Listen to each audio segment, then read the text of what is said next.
Biro jamaah subuh yang dirahmati Allah. Kita lanjutkan rangkaian makalah Imam Al-Ghazali dalam Bidayatul Hidayah.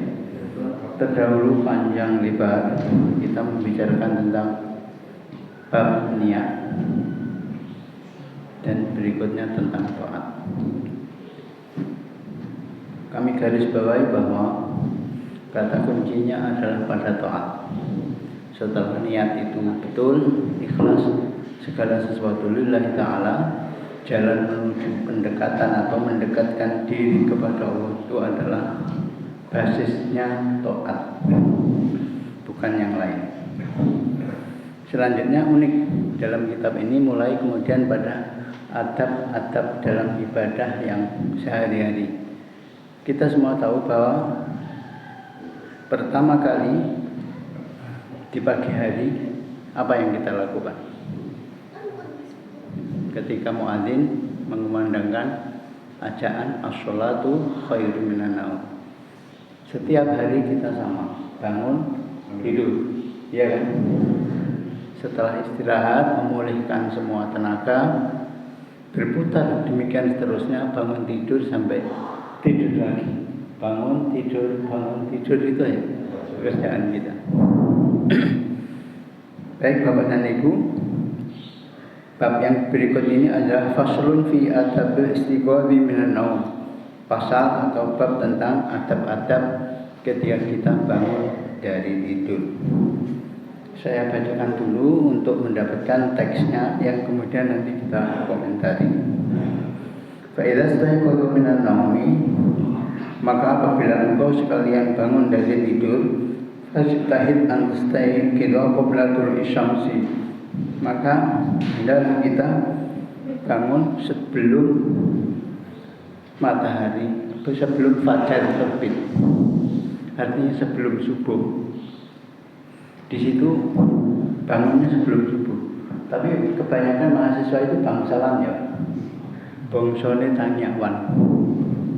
Mahasiswa itu polanya begitu. Malam itu lambat tidur, belum tidur malam. Bangunnya juga siang. Ini seharusnya juga jadi koreksi. Karena kompleks masalah ini ya, masalah adab, masalah juga kesehatan yang kita kembalikan. Ini melawan zaman ya Pak Ikhlas. Kalau tadi udah generasi gadget, tidak ada yang sehari nggak pegang HP. Sekarang tidur itu kebalik-balik. Siang tidur atau pagi tidur, malamnya begadang. Ini disoroti. Kalau kembali ke kitab klasik ini, bukan saja memang waktu itu pola memang masih tertib, tetapi itu mengandung beberapa kebaikan yang sangat utama. Jadi bangunlah sebelum fajar. Berarti yang betul kalau kita singkat dari makalah ini, yang betul kegiatan kita sehari-hari kita tidur cepat, bangun cepat. Bukan sebaliknya. Masih bisa begitu, Bung Narto. Beliau ini yang harus jadi acuan karena beliau masih memiliki pekerjaan yang orisinil. Yang lain ini kan sudah modifikasi ya. Beliau sehat pagi ke sawah, menghirup udara pagi, oksigen, dan matahari. Yang lain masih belajar berjemur, panjenengan sudah gosong. Ya kan, kebiasaan berjemur pagi-pagi itu. Itu memang ajaran kita dan ini perkara kebiasaan yang ada banyak sekali hikmahnya. Wal yakun, dan adalah kalian semua awwala ma yajri ala qalbika wa lisanika, apa yang terbersit di dalam hati dan pikiran kita itu zikrullah ta'ala. Fakul inda dzalika, maka ucapan itu adalah alhamdulillahilladzi ahyana ba'dama amatana wa ilaihin nusyur. Ini doa apa ini? Doa apa Pak? Doa pengajian menurut saya. Ya, karena pada waktu ngaji pada tidur. Ya. Ini doa bangun tidur. Alhamdulillahilladzi ahyana ba'dama amatana wa ilaihin nusyur. Itu pertama-tama kita diajarkan dalam rangka kolbu yang bersih sebagai modalitas menuju kepada takorrub atau mendekatkan diri dalam arti rohani kepada Allah. Jamaah rahimakumullah, harap diingat bahwa dalam kitab ini pola-polanya adalah yang namanya mendekatkan diri kepada Allah itu dari awal hingga akhir, istiqomah kuncinya. Kemudian dari zahir ke batin. Jadi sholat itu bukan hanya sekedar centak-centuk, tetapi sesuatu yang makna-maknanya itu kita hayati. Setelah bangun, ini panjang sebenarnya doanya. Ini nanti isinya banyak doa. Kalau kita mau hafalin, banyak sekali yang diambil dari tentu sunnah Nabi. Asbahna wa asbahal mulku lillah wal 'azamatu wa sultanu lillah wal izzatu wal qudratu lillah rabbil alamin. Asbahna ala fitratil Islam wa ala kalimatil ikhlas wa ala dini nabiyina Muhammad sallallahu alaihi wasallam wa ala millati abina Ibrahim hanifan muslima wa ma kana minal musyrikin. Doa semua ini. Allahumma inna nas'aluka an tab'atsana fi hadzal yaum ila kulli khairin wa a'udzubika an ashtariha fihi su'an aw ajurruhu ila muslim. Allahumma bika asbahna wa bika amsayna wa bika nahya wa bika namut wa ilaikin nusyur.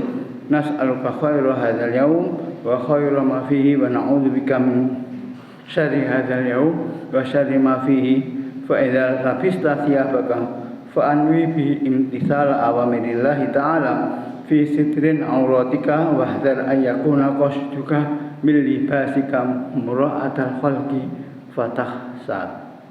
Doanya panjang, kita cukup yang di depan saja ya. Dan anggaplah setelah membaca ini kita dicatat telah mendengar doa yang ditulis oleh Al-Ghazali dalam Bidayatul Hidayah, kita aminkan. Jadi kalau besok berdoa, mulai besok bangun tidur, alhamdulillahilladzi ahyana ba'dama amatana wa ilaihi nusyur, sama seperti yang kemarin. Karena enggak hafal panjang. Ini sudah satu bab. Jadi satu bab dia hanya mengatakan bangunlah sebelum fajar dan tarikan nafas pertama saat sadar adalah mengingat Allah. Doanya seperti tadi. Kalau masih ada kemampuan untuk menghafal, bagus. Kalau mau menempel untuk kebiasaan, bagus. Kalau kita sekedar tahu, bagus. Yang penting awalnya tadi sudah. Selanjutnya jemaah rahimakumullah, kita memulai berarti dengan energi positif. Insya Allah dalam sehari manakala kita memulai dengan kesadaran zikir seperti itu dan memulai hari itu dengan semua agenda yang diniatkan dalam rangka taat, sehat, sehari taat, mau silaturahmi taat, mau ibadah taat, konteksnya seperti itu, merujuk kepada apa yang kemarin panjang lebar kita bicarakan, maka sehari itu kita akan mendapatkan lindungan. Intinya itu.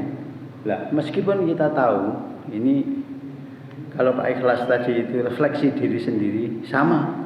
Saya juga tahu tapi lupa. Tiap hari itu otomatis gitu. Pegang HP sembuh. Lihat banyak sekali WA-an yang belum dibaca, doa lupa, zikir lupa. Apalagi kalau terlambat, Pak Bardi udah selesai, kok enggak dengar ya adanya. Enggak tahunya di sini masbuk dah. Sudah bangsawan tadi itu. Alhamdulillah, saya kira orang yang seusia kita, alarming dalam tubuh kita umumnya sudah bagi yang sedari muda itu kuat untuk menjaga subuhnya. Selalu ada satu sistem yang membangunkan kita. Saya yakin itu. Panjenengan semua selalu bangun sebelum fajar.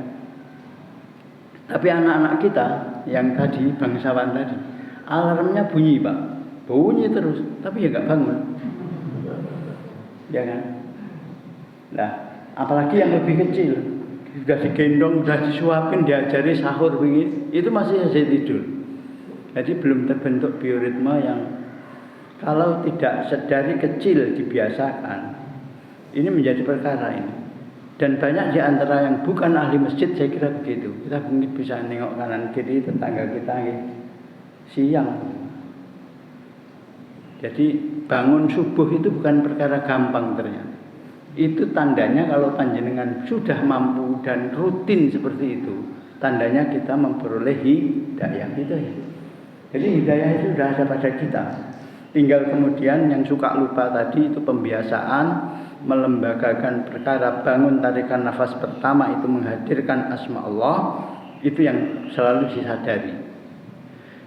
Ada kalanya rutinitas itu membentuk kebiasaan, itu membentuk melembaga dalam diri kita, membentuk karakter. Ada peribahasa mengatakan ala bisa karena biasa. Lah biasa itu karena apa? Karena apa Bu? Biasa. Tidak ada yang sulit sebenarnya. Perkara dunia segala macam ragam itu persoalan kebiasaan. Kalau kebiasaan itu membuat segala sesuatu menjadi mudah, menjadi masalah kita adalah bagaimana pembiasaan itu dilakukan.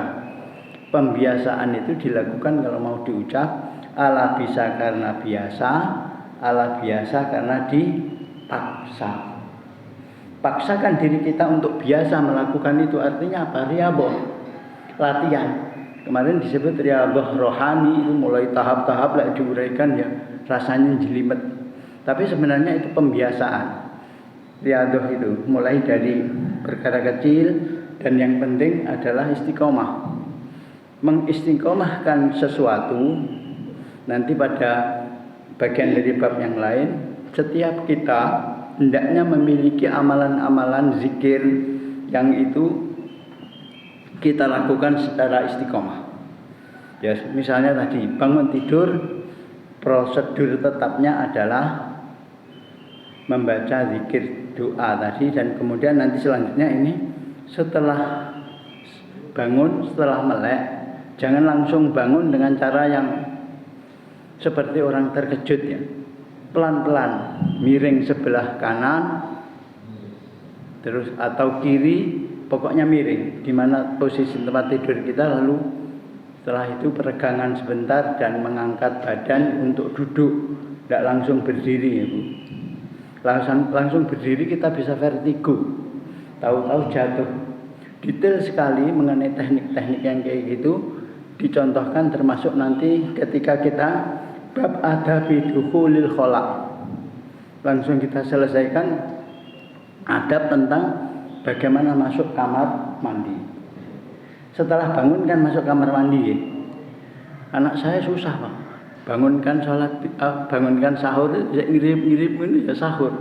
Suruh cuci muka, wudu dulu. Selak ngantuk ini. Artinya ini juga harus ada dialog ya. Bukan hanya sekedar kita memintanya dia melakukan tata cara yang sempurna untuk tadi membangunkan kesadaran dari saat tidur, bersyukur sudah kembali bisa bangun dengan keadaan sehat, dan kesadaran itu akan meliputi seluruh hasil dalam aktivitas sehari kita itu. Kalau segala sesuatu hanya dilakukan secara tanpa kesadaran, artinya itu urutan kegiatan itu bukan hanya waton itu ya. Seringkali ya ini bedanya antara kita menjaga iman atau tidak itu. Kalau kita iman kan ya sholat itu sadar kan, bukan sekedar Allahu Akbar kancane sedekap moso bodho sing ngarep sholat rubuh gedang ya Pak awalnya. Awalnya memang begitu, tapi lama-lama kan ada tarik nafas dulu, teknik-teknik zikir kemarin. Tarik nafas, bawa kedua tempat, itu nafas perut atau nafas dada, tahan, kemudian dihembuskan pelan-pelan. Itu akan memompa oksigen di dalam otak kita dalam produk jumlah yang sangat melimpah, dan oksigen yang paling bagus adalah oksigen pagi itu. Ketika semua namanya polutan ya Pak Is ya, itu semuanya turun. Ini merupakan tradisi Nabi, pada malam hari beliau keluar di waktu sepertiga malam itu, keluar dan kemudian melihat menengadah ke langit. Ambil oksigen, nafas yang rileks. Oleh karena itu ini berpengaruh, menginspirasi bentuk arsitektur rumah muslim itu ada ruang dalam yang terbuka. Jangan sisakan seluruhnya itu tertutup full bangunan. Karena pagi itu kan kita mungkin masih dalam keadaan pakaian apa adanya, ibu-ibu masih pakai pakaian kebesaran ya Bu ya. Masih dasteran maksudnya atau apa. Kalau keluar kan dititeni tetangga nanti diintip. Ya, itu ada ruang dalam atau ada bahkan mungkin bagus kalau kita cukup ada loteng, ada ruang atas. Niatkan itu mengikuti sunnah Nabi. Sunnah Nabi itu banyak sekali. Bukan karena beliau hidup juga panjang. Ternyata hikmahnya yaitu oksigen paling bagus, orang koreksi kalau salah, pagi hari itu. Alasannya itu tadi. Ketika polutan, udara yang setiap pagi itu ada banyak mengandung polusi sehari-hari dari gas buang, sisa gas buang, itu sudah karena embun, berat, sudah turun. Sehingga yang tersisa adalah oksigen murni. Itu membuat kita insya Allah terjaga untuk selalu punya nafas yang lancar. Ya. Kalau soal rezeki lancar, uang lancar nanti kita tarik setelah duha. Pagi itu nafasnya lancar. Nah, setelah bangun seperti tadi menyiapkan sholat qiyamul lail sebelum subuh sampai kemudian bersiap ke masjid untuk menyongsong pagi memulai dengan sholat sunnah fajar dan seterusnya. Sebelum pergi ke masjid, aktivitas kita adalah adab dukhulil khala, masuk ke kamar mandi. Fa idza qasatta baital khala'i liqada'il hajati, maka apabila kalian akan memasuki kamar mandi untuk menunaikan hajat, faqaddim fid dukhuli rijlakal yusra. Ya, ini hal-hal kecil tapi jarang sekali kita sadari. Masuklah dengan mendahulukan kaki kiri, ya. Tapi kita seringkali ini kurang disadari, ya, kebiasaan yang tidak terbentuk menjadi karakter tadi. Ya, terutama kalau kita sudah, apakah anak atau orang yang tinggal serumah kita melakukan kaki kiri masuk. Wa fil khuruji rijlakal yumna, dan nanti keluar dengan kaki kanan. Ini makna simbolik bahwa masuk di tempat yang dianggap atau simbol dari tempat yang kotor. Kotor itu ya kotor batin, kotor lahir. Tempat najis kan kotornya di situ, kita buang di situ. Kemudian secara batin kita diminta doa. Jadi kamar mandi kita itu tempat di situ jin pertama kali berdiam. Kalau kemudian tidak dibersihkan, ya jin ada di situ suka main-main yang bersifat kotor itu tadi. Wala tastashib syai'an alaihi ismullah ta'ala. Dan apabila kita ada di kamar mandi, janganlah kamar mandi itu ditempatkan asma atau tulisan-tulisan asma Allah. Sehingga dikabarkan Nabi yang cincin dilepas, yang Nabi Sulaiman juga begitu. Atribut-atribut yang di situ ada asma Allah, mungkin mau pakai cincin atau tulisannya Allah, lepas. Kemudian juga tidak boleh ngaji di kamar mandi, termasuk juga nyanyi-nyanyi. Di situ itu cepat-cepat, namanya buang hajat itu tidak boleh lama-lama, kecuali yang mungkin ada hajat yang bermasalah ya, sehingga lama sekali itu tidak bisa selesai. Tapi hak sunnahnya adalah secara umum kita tidak boleh ada di kamar mandi itu seperti kita berlama-lama. Yang lama-lama itu di masjid, lama-lama itu di mihrab rumah kita. Rumah kita itu ada tempat mushola kecil. Yang lama-lama itu boleh di ruang tamu, yang lama-lama itu boleh di ruang keluarga. Tapi umumnya kita fungsi ruang tamu dan ruang keluarga di era sekarang ini itu yang pertama-tama hilang. Betul Bu. Ruang tamu kita itu panjenengan titeni udah berapa tahun ya nggak ada tamu. Padahal kita merasa bahwa ruang tamu kita itu ruang yang paling berharga. koleksi-koleksi waktu di dinas kita dulu. Intinya ruang tamu, ruang yang paling nilainya termahal. Kursinya ya harus mahal. Karena apa? Akan datang tamu yang melihat ya, dan prestisius kan ruang tamu itu. Tapi hilang fungsinya karena kita juga sudah mulai jarang melaksanakan amalan silaturahmi. Saya itu punya teman yang menjaga betul apa itu adab atau tradisi silaturahmi orang Ikhwan ya, keturunan Arab meski bukan Habib. Itu merasakan, mereka kan menjaga betul itu tentang pentingnya silaturahmi yang tanpa kepentingan. Bentuknya apa? Ya berkunjung aja untuk saling mendoakan, tahu kabar, pulang. Dia mengatakan begini, saya itu jauh-jauh menyisihkan pendapatan saya itu 10-20% katanya untuk silaturahmi. Baik menerima tamu maupun mengunjungi teman atau saudara. Jauh Pak, sampai keluar pulau. Yang paling hebat itu kan kangen dan mengunjungi silaturahmi Kanjeng Nabi. Kita nggak pernah memikir agenda seperti ini. Itu kangen Kanjeng Nabi, silaturahmi, pergi ke Madinah umroh, lalu pergi ke ziarah makam Rasul. Itu dianggarkan nama dia, sehingga dia memiliki agenda untuk selalu berkunjung ke kerabat itu. Perkembangan yang beliau ceritakan, kalau saya berkunjung ke saudara saya itu kaget. Kok jauh-jauh ke sini ngapain? Pasti ada petung, paling utang. Ya dicurigai gitu. Enggak betul, ada hajat apa ke sini? Enggak, saya cuma berkunjung saja. Karena kita udah lama enggak ketemu. Kan sudah bisa telepon, enggak bisa. Enggak bisa diwakilkan atau digunakan cara lain, namanya kunjungan silaturahmi itu dengan ya daripada tidak itu, tapi bukan bisa berarti mengganti. Oleh karena itu kita itu bersyukur sekali bangsa ini sebenarnya dirajut keutuhan kesatuannya itu karena umat Islam punya tradisi silaturahmi. Salah satunya adalah mudik lebaran, sehingga kita satu dengan yang lain terjaga kerukunannya. Mestinya pemerintah menganggarkan pula ya untuk subsidi mudik lebaran pulang. Karena kalau itu tidak dilakukan, pasal ketiga Pancasila, sila ketiga itu apa Pak? Apa Kong? Sila ketiga Pancasila udah mulai tidak apa ya Pak? Persatuan Indonesia, kata orang Madura, Indonesia kompak.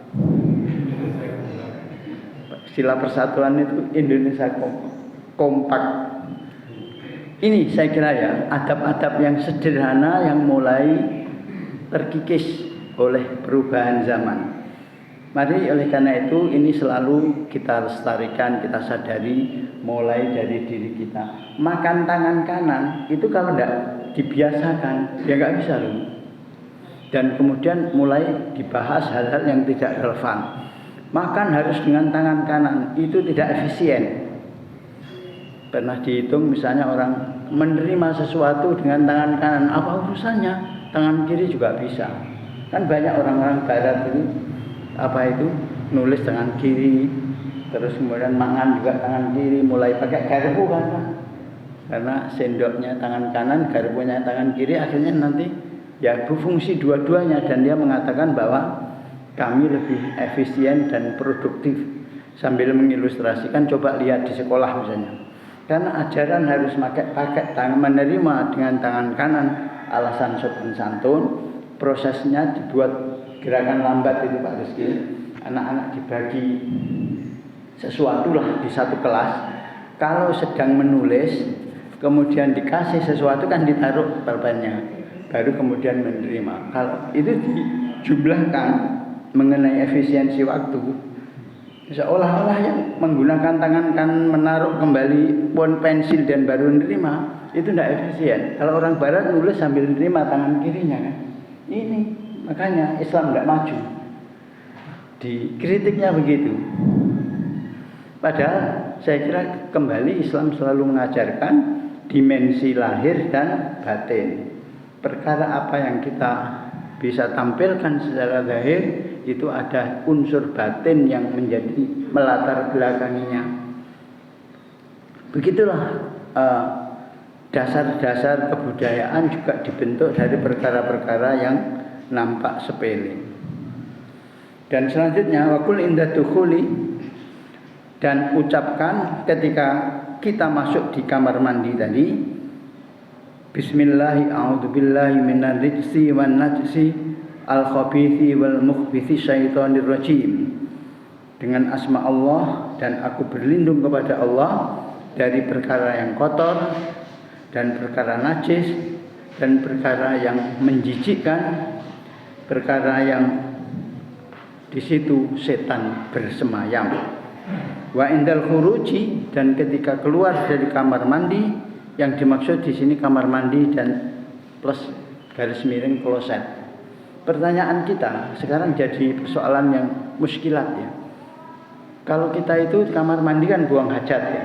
Setelah selesai keluar dengan kaki kanan, sesungguhnya yang ideal di luar itu baru di tempat yang dipisahkan dari kamar mandi kita mulai berwudu. Tapi banyak kamar mandi kita, keran wudu itu ada di kamar mandi dan kloset, terutama di tipe rumah sederhana itu kan. Kalau rumah kita yang mungkin masih agak besar, desain kamar mandi di mana-mana kita lihat yaitu kerannya jadi satu. Karena kamar mandi kita sudah mungkin jauh lebih bersih dari kamar mandi yang orang dulu, kamar mandinya yang masih kotor itu. Kamar mandi kita bisa dipakai tidur, bersih, harum ya. Sehingga di situ ada kloset, ada keran. Kira-kira gimana nih? Di sini belum dibahas sih tentang kamar mandi modern, karena buku ini 1000 tahun yang lalu. Sehingga dia mengatakan wudhu di tempat lain, jangan di kamar mandi yang kayak gitu. Itu sesuatu yang sekarang ini jadi masalah.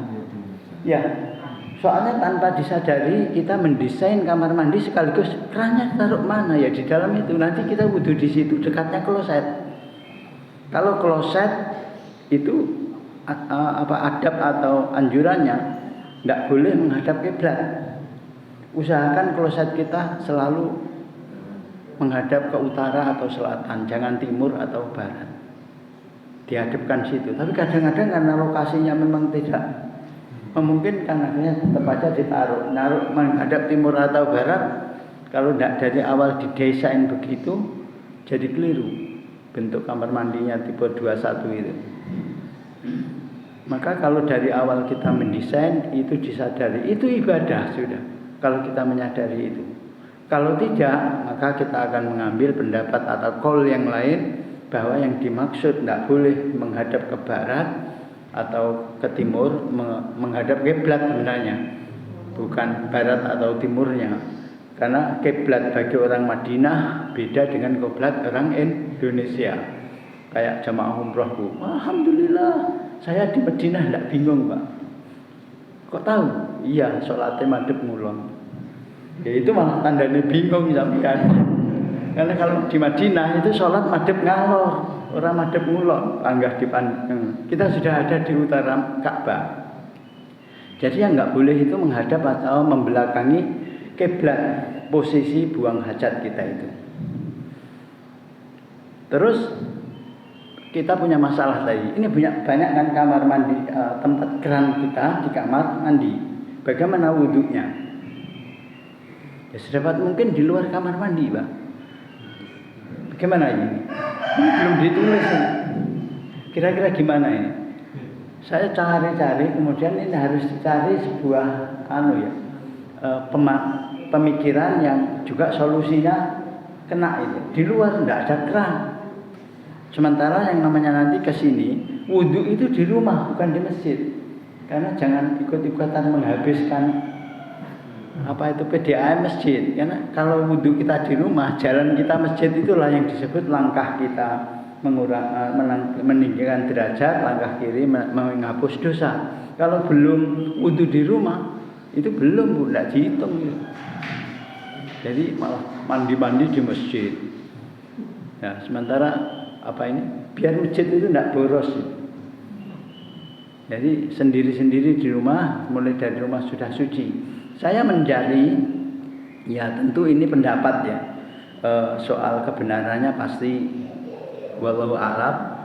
cuman suatu solusi. Kalau terpaksanya seperti itu keadaan kamar mandi kita, maka yang bisa diusahakan tutuplah kloset. Itu yang membedakan bahwa kloset sedang berfungsi atau tidak. Kan kloset yang sekarang ada tutupnya, berarti usahakan itu. Dan kloset itu ada dua macam kan, ada kloset jongkok dan kloset duduk. Yang aman ya kloset itu duduk, tapi orang kampung tidak bisa keluar itu kalau duduk. Kebiasaannya dia jongkok. Yang menarik di kitab ini dibahas itu perbedaan adab untuk buang air kecil maksudnya, yang posisi jongkok itu antara laki dan perempuan itu ada caranya. Saya bisa contohkan, tapi kok bisa juga ini pelajaran ya. Jadi jangan kencing berdiri. Itu saya kaitkan dengan seorang dokter yang menulis tentang perkara minimal infeksi kandung kemih kalau lama-lama bisa mengarah kepada terbentuknya batu ginjal atau kencing batu. Kasus kencing batu atau terkena batu ginjal di samping karena jenis air yang kita minum banyak mengandung Ca, kapur, itu juga salah satunya karena adab kencing yang salah. Yang banyak terkena itu laki-laki karena panjang antara uretra kandung kemih ke pembuangan itu laki-laki itu sampai 20-25 cm. Jadi uretra itu ada dua saluran dari ginjal ke kandung kemih itu yang sempit, yang seringkali buntu karena ginjalnya ada batu, dan kandung kemih ke uretra ke pembuangan akhir. Karena laki-laki panjang kelaminnya itu 20 sampai 25 cm. Itu bisa dibayangkan melewati jalur yang sempit itu terjadi sumbatan. Salah satu timbulnya sumbatan penyebabnya secara medik ditemukan karena tidak tuntas, kencing yang tidak tuntas. Kita bisa lihat tuh, mungkin kamar mandi kita bersih ya. Di kamar mandi umum, di terminal, di stasiun sekarang bersih. Wah. Kamar mandi itu yang di pojoknya itu kan kerak ya. Itu saya dikerik itu kapur. Itu karena kencing nggak bersih. Bagaimana kalau gitu adabnya kencing? Di sini sampai dibahas itu. Nyon sewu ya, kalau laki-laki itu posisinya begini loh Pak, supaya tekanan pada kandung kemih dan mendorong uretra itu bersih, kencingnya itu gini. Saya praktekkan, kan jongkok gini ya, gini, ditekan, perutnya itu nekan kepada bagian kandung kemih itu, ditekan perut bagian bawah sehingga kosong. Kalau masih itu tersisa, lebih-lebih yang ada indikasi sumbatan, ada masalah prostat lagi-lagi. Kencingnya itu lama antara terasa dan keluarnya. Udah kerosot tapi gak metu-metu. Itu jadi ada masalah sih itu. Maka kalau itu tidak bersih, apa yang terjadi? Ya kerak. Perempuan jarang, karena perempuan itu jarak antara kandung kemih, uretra dan pembuangan akhir kurang dari 4 cm. Pendek. Laki-laki kan ada panjangnya itu. Ya, akibat panjang itulah jadi masalah. Maka adabnya seperti itu. Nah, kencing jangan berdiri. Kalau kencing berdiri itu nanti ada peribahasa guru kencing berdiri, murid kencingnya berlari. Artinya sing mulangi kuwi sing ngere masalah. Ini sampai begitu adab-adabnya sampai semuanya tuntas. Beberapa hal yang sudah kita bahas berarti adab ke kamar mandi, masuk kaki kiri, keluar kaki kanan dengan doa-doanya, jangan kencing berdiri, jangan buang hajat madhab kiblat. Doa-doanya semuanya sudah. Setelah itu berwudu kita. Ya, berwudu itu kalau wudunya ada di kamar mandi, tutuplah kloset minimal itu. Tapi kalau bisa membuat keran di kamar mandi, di luar kamar mandi, itu lebih baik. Wudunya kita di situ, jangan di kamar mandi. Wudu di rumah itu adalah keharusan. Kecuali batal, maka wudunya di masjid. perjalanan ke masjid kita dalam keadaan belum bersuci kalah utama dibanding yang sudah bersuci. Karena langkah kanan kita itu meninggikan derajat, langkah kiri kita itu menghapus dosa. Oleh karena itu, ini guyon. Pahala orang tua ketika pergi ke masjid dibanding dengan yang muda, banyak yang tua. Karena langkahnya pendek-pendek, sehingga jumlah langkahnya banyak. Demikian ya, 2 bab kita selesaikan. Seterusnya setelah mandi dan seterusnya apa dan seterusnya, nanti ini cepat sekali. Makanya kemarin saya panjang di bab pertama dan masalah to'at. Nanti kita insya Allah seminggu lagi kitab ini selesai. Tugas saya juga selesai, saya bisa pamit dengan lega. Terima kasih jamaah sekalian, insya Allah nanti sore dilanjutkan dan demikian seterusnya. Assalamualaikum warahmatullahi wabarakatuh.